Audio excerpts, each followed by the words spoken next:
Okay, welcome to session 11 of relationship coaching. I'm going to put something on the screen for you that is going to be helpful to you in this process. This was not in the original process. So as you look at this with me, at some point I'll make sure you get a copy of it. It was not in the, as I said, it was not in the original training, but it's a very, very important part of helping coaches, helping clients work through the stages of a relationship. The first stage is known as the romance stage. This is generally in the dating process, getting acquainted, knowing each other, falling in love. You'll notice at stage one, romance in parentheses says, you plus me equals us. Now, don't want to mess up people's romantic ideas, but we're going to, because those romantic ideas are often the pitfall that they fall into later in a relationship. This stage fulfills the need for love and belonging. It takes two of us to be one person. You plus me equals us. The characteristics is a dreamlike qualities, fantasies, hope for the future. We tend to see the other person through the eyes of who we want them to be, more so than who they are, and then how they make us feel. And this is the romantic idea that 1 plus 1 equals 1. And there's a truth to that, and we'll unpack it a little later, because we have to understand the dynamics of it before we can experience the reality of it. So in this stage, reality is seen through rose-colored glasses. We don't tend to see the other person's mistakes. We tend to focus on the qualities that we want them to have, and they may have them at this point, but they may not be realistic when they get into everyday living. Here, the couple focuses on similarities and doing things to please each other. And one of the things that happens here that we're going to talk a little more about is that in this stage, each one tends to lose their own identity and want to take on whatever the other person, whatever music they like, whatever food they like, whatever recreations they like, whatever religion they are, etc. And disagreements and differences are either denied or minimized. Now, what happens in this stage, if there's not a progression in their relationship growth, the denial of part of oneself becomes thinking the other person makes them complete. In other words, by denying who I am depending on the other person to complete me. And you'll hear that language sometimes. Oh, this person completes me. That's not a sustainable mindset or a sustainable way of building a strong relationship. Consequently, this kind of relationship is short-lived. It lasts for about 2 months to 2 years. I was talking with someone the other day, and they were telling me that they had a friend that needed my services, that they had gotten married 2 years ago, and that they are falling apart. The man has moved out, moved back with his parents, right there at the 2-year mark. So, boy, that gives me an indication of the kind of relationship they had. You plus me equals us. And that wore out after a period of time. This allows for the building a foundation for a relationship. Now, I don't want to paint this as all bad. I'm just saying that there's some other things that need to take place during this process, and that is building a relationship, getting out of the cliche form, agreeing with everything that's said and not expressing anything that's very risky, so that you can get into more information, details, and start seeing each other as individuals. We'll get more of that later. This stage drains energy. It's the stage of courting, but it's not often, not always real. And it's kind of blending or melting, fusing each other at the hip. There, in this stage, there's a loss of individual cause, an attempt to change the other person. So if there's something that we don't like about the other person, we're out to change it, to make them fit what we want our partner to be, rather than celebrating the differences. And there's always a resistance to change, which leads to a power struggle. This is what you see a lot of times in the dating process, falls apart. Sometimes people do get married on this foundation, and as I demonstrated a moment ago, it doesn't last. Now, the second stage is the power struggle.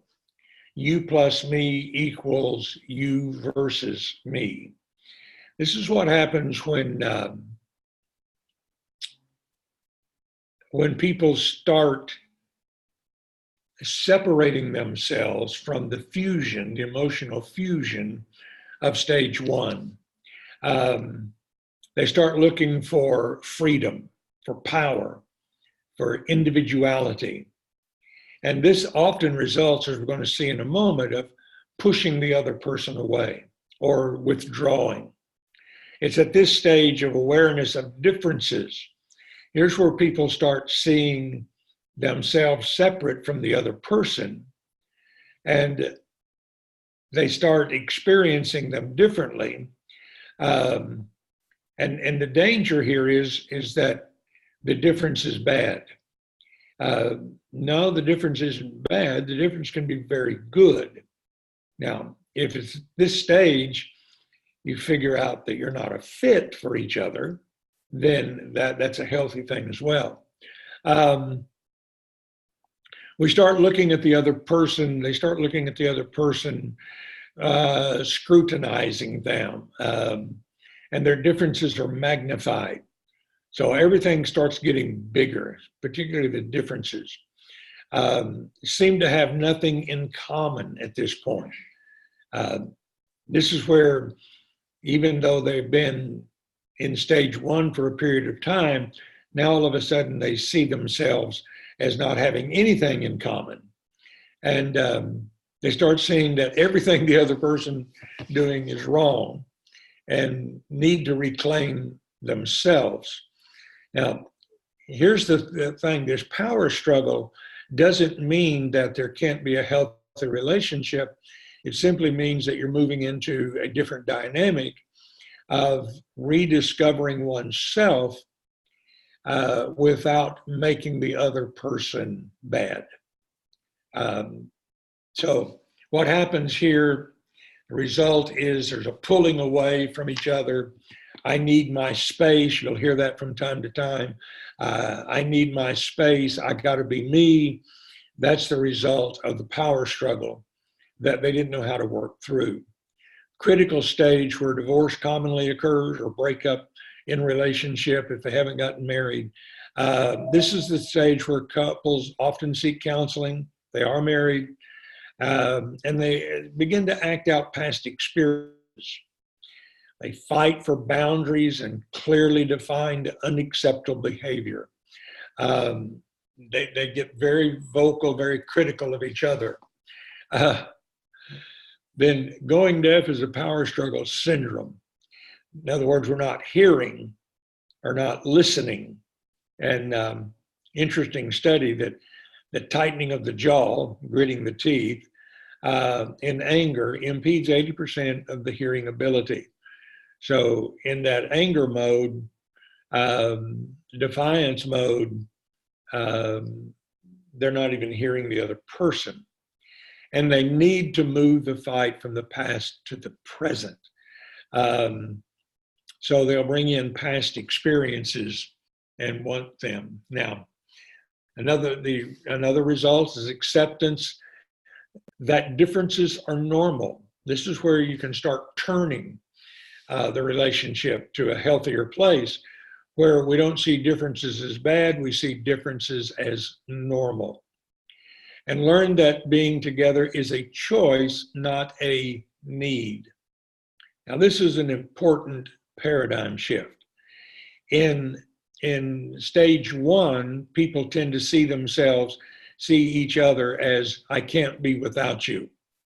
And I need you. And unfortunately, the needy part becomes exhausting after a period of time. So the paradigm shift, and this is particularly important for 21st century relationships, that we're not together because we need each other, we're together because we want each other. And then the prerequisite to relate to each other as whole people, to fight fairly with both winning and to declare one's individuality and separateness. We cover this in another, one of the teachings. It's called differentiation. Differentiation is the ability to be in a relationship with somebody without losing yourself. And we do a whole teaching on that. There's a handout for that to help you with that. Stage 3, stability. This is where they've worked through the power struggle. They have released themselves from the emotional fusion of stage 1. They have worked through the power struggle of stage 2, and now they're reaching some stability. You plus me equals you plus me. In other words, two people, differentiation, in a relationship where they still both have their own identity. This produces, as we will see, what we in Life Impact call an interdependent relationship, rather than a dependent-dependent or an independent-independent to an interdependent. The results, as they work through stage 3, there's a sense of loss and sadness with the realization that dreams are not reality, that stage 1 was pretty much a fantasy, and now they've got the reality of building a relationship together. And they struggle with difficulty and take time to rest from the struggle. This is an important thing. Couples that are struggling in building their relationship, they need not only mental rest, emotional rest, they need physical rest from the struggle. Danger is that the couple may move apart as each other does their own thing. So they have become, found their own independence, but they're not yet interdependent.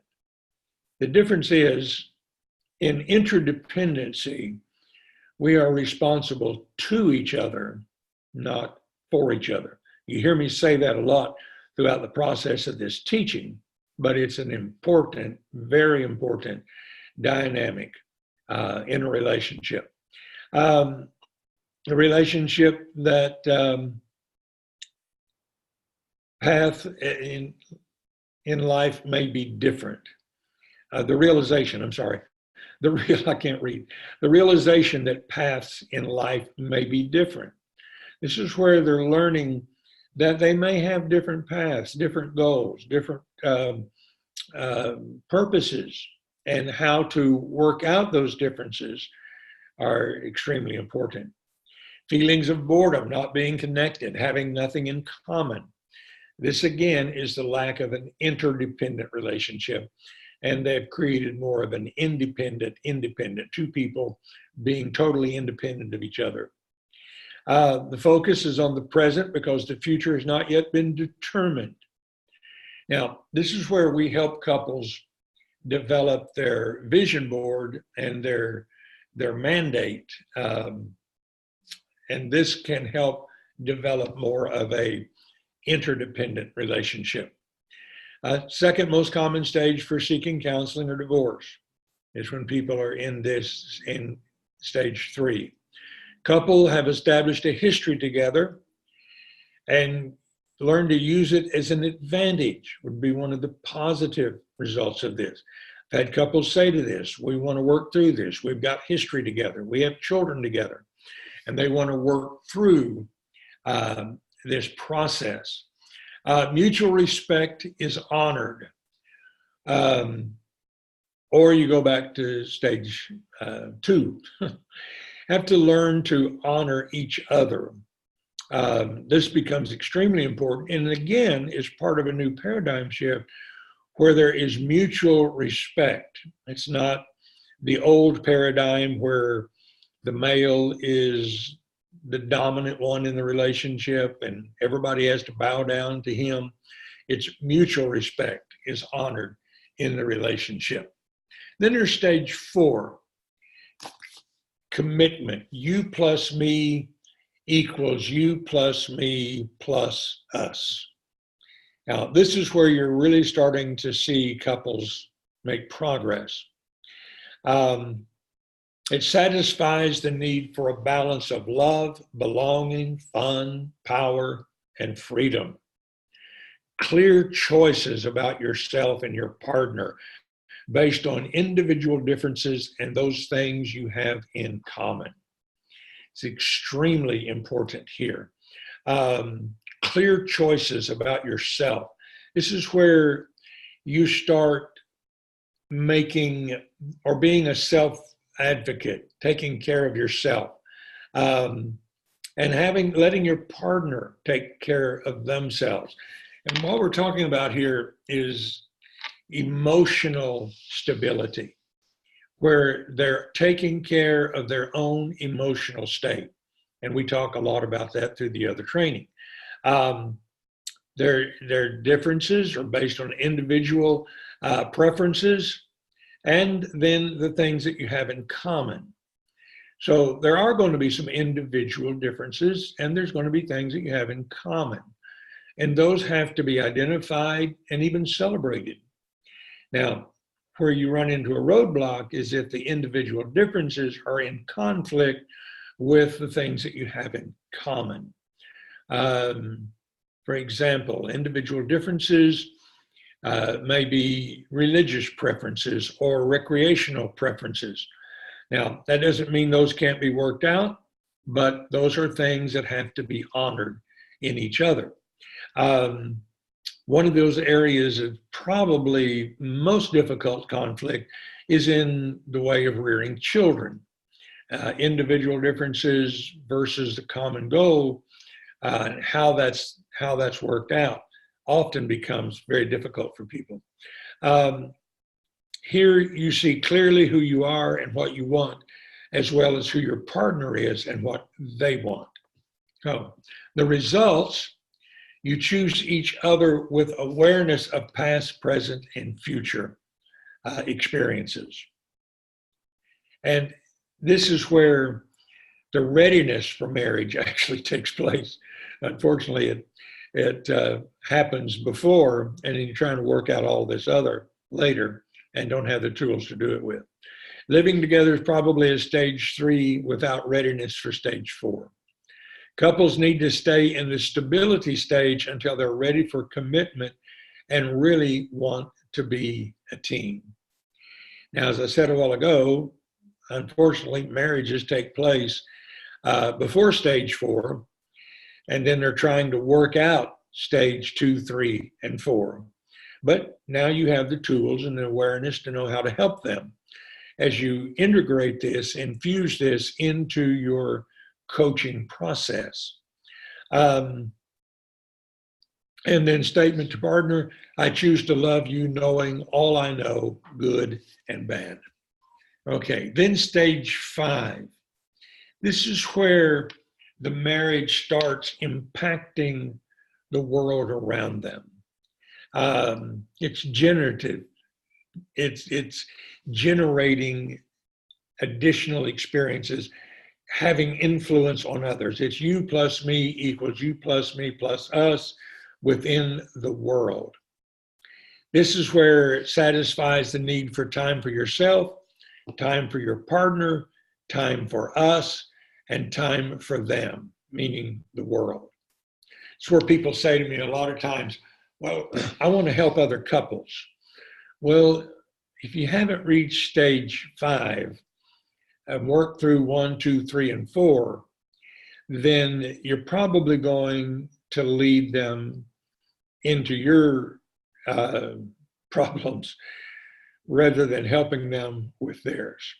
So we want people that's working with other couples, particularly within Life Impact, to have worked through this process. And that's why all of our Life Impact relationship coaches have to be a product of the product. This is where you decide as a team to move out into the world. This might be